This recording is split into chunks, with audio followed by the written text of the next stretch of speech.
களத்தூர் கண்ணம்மால படிக்க ஆரம்பிச்ச போது ஏவிஎம் இன்ஸ்டிடியூஷனில் நான் படித்தேன் என்பதில் எனக்கு பெருமை. அது ஏதோ ஜோக்குன்னு நினைச்சிட்டு இருக்காங்க, இல்ல மேடை அலங்காரத்துக்காக நான் சொல்லும் ஒரு விஷயம்னு. அப்படி அல்ல, அது மிக அல்ல. நாங்க படிச்ச விஷயங்கள் தான் எனக்கு இன்று வரை கை எடுத்து கொண்டிருக்கின்றன என்பது மிக இல்லாத ஒரு கூற்று. அதை வழிமொழிய எனக்கு மூத்தவர் SPM அவர்கள் இருக்கிறார்கள். அவர்கள் கற்றுக்கொண்டதெல்லாம் இந்த பள்ளியில் இருந்துதான். இந்த பள்ளி, இந்த இன்ஸ்டிடியூஷன்ல இருந்து வந்தவங்க எல்லாமே இன்ஸ்டிடியூஷனா மாறிட்ட அந்த அதிசயம் இந்த காம்பவுண்டில் நிகழ்ந்திருக்கிறது. இனியும் நிகழ வேண்டும் என்பதுதான் என்னுடைய ஆசை.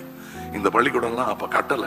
நான் கேட்டிருந்தேன் அவர்கிட்ட, பாலசுப்ரமணியன் சார்கிட்ட, அப்படி கட்டியிருந்தாங்கன்னா நான் படிச்சும் இருப்பேன்னு.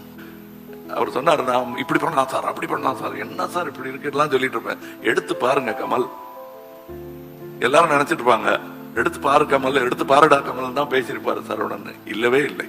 நான் 16 வயசுல மறுபடியும் அசிஸ்டண்டா சேர்ந்த போது அவர் மட்டும் இல்ல, SPM சாரும் என்ன வாங்க கமல் அப்படின்னாரு. ஏதோ தப்பு பண்ணிட்டேன் போல் இருக்கு, என்ன நீங்க வாங்க போங்கன்னு சொல்றாங்களே அப்படின்னு நினைச்சிருந்தேன். அப்புறம் என்ன கூப்பிட்டு சொன்னாங்க, நீயும் இனிமே எல்லாரையும் அப்படியே சொல்லு.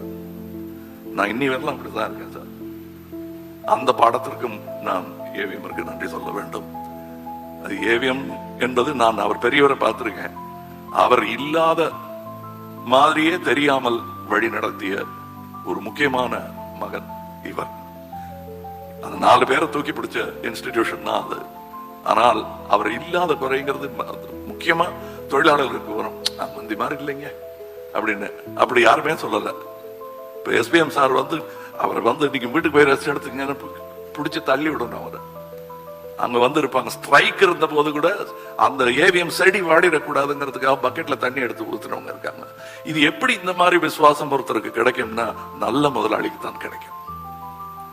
தன்னுடைய மக்களை, தன்னுடைய ஒர்க்கர்ஸை ஜாக்கிரதையா பார்த்துக்கணும்னு எவர் நினைக்கிறாரோ அவர் பெருந்தலைவர்.